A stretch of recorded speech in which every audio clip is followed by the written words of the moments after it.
Hello दोस्तों, स्वागत है आपका द वर्ल्ड स्टेज पे। आज हम बात करेंगे Su-57 फाइटर जेट के बारे में, जो कि रसिया का 5th जनरेशन फाइटर एयरक्राफ्ट है।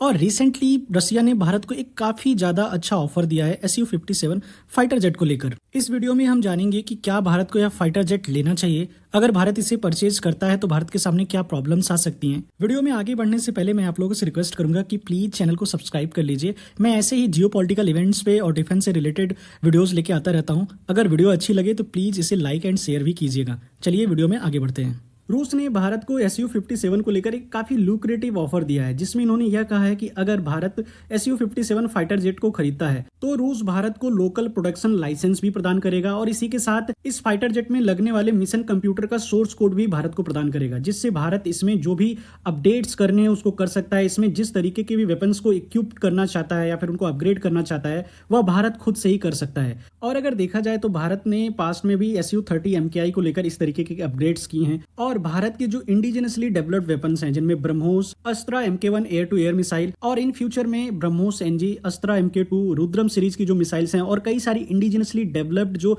ग्लाइड बॉम्ब्स हैं उनको इंटीग्रेट किया जाएगा। और हमारा प्लान भी है कि सुखोई 30 MKI को अपग्रेड करके सुपर सुखोई स्टैंडर्ड पे ले जाने की। कि अगर ओवरऑल रूस के इस ऑफर को देखा जाए तो यह भारत के लिए काफी ज्यादा अट्रैक्टिव है और भारत चाहे तो ऐसी डील्स को कर सकता है, क्योंकि रूस को इस समय ऐसी डील्स की बहुत सख्त जरूरत है। रूस की डिफेंस मार्केट काफी ज्यादा श्रिंक कर रही है और यूक्रेन के साथ युद्ध और वेस्टर्न सैंक्शन की वजह से रसिया इस समय एक काफी बड़ा फाइनेंशियल क्राइसिस और फाइनेंशियल आइसोलेशन फेस कर रहा है। और अगर भारत रूस से Su-57 फाइटर जेट एक्वायर करता है तो इससे हमें एक एडवांटेज क्या होगा कि हमारा जो 5th generation fighter aircraft project AMC है उसको लेकर किस तरीके की टेक्नोलॉजीज को डेवलप करना है उसमें असिस्टेंस मिलेगी। एक 5th जनरेशन फाइटर एयरक्राफ्ट में और एडिशनल किन चीजों की जरूरत होगी उसके बारे में भी पता चलेगा और हमारे पास प्रॉपरली AMCA के आने के पहले एक 5th जनरेशन फाइटर जेट को ऑपरेट करने का एक्सपीरियंस भी रहेगा। हम Su-57 को परचेज करते हैं तो इन फ्यूचर हम जिस तरीके के वेपनरीज सुपर सुखोई प्रोग्राम के लिए डेवलप कर रहे हैं और उसके लिए जो हम विरूपाक्ष रडार डेवलप कर रहे हैं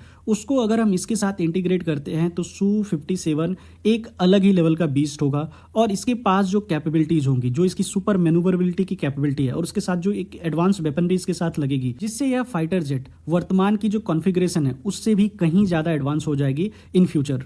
और इसी के साथ चाइना जिस तरीके से 5th जनरेशन फाइटर एयरक्राफ्ट के मार्केट में आगे बढ़ रहा है, वो जिस तरीके से टेक्नोलॉजीज को डेवलप कर रहा है, तो उसको काउंटर करने के लिए Su-57 एक स्टॉप गैप मेजर के तौर पे काम करेगा जब तक हमारा खुद का 5th जनरेशन फाइटर एयरक्राफ्ट नहीं आ जाता है। रिसेंटली ऐसे न्यूज़ेज आ रही थी जिनमें पाकिस्तान चाइना से J-35 जैसे फाइटर जेट्स को खरीदेगा, जो कि चाइना का एक 5th जनरेशन फाइटर एयरक्राफ्ट होगा। और ना केवल यह ग्राउंड से ही ऑपरेट हो सकता है बल्कि चाइनीज नेवी इसको in future deck based operations के लिए भी यूज करेगी।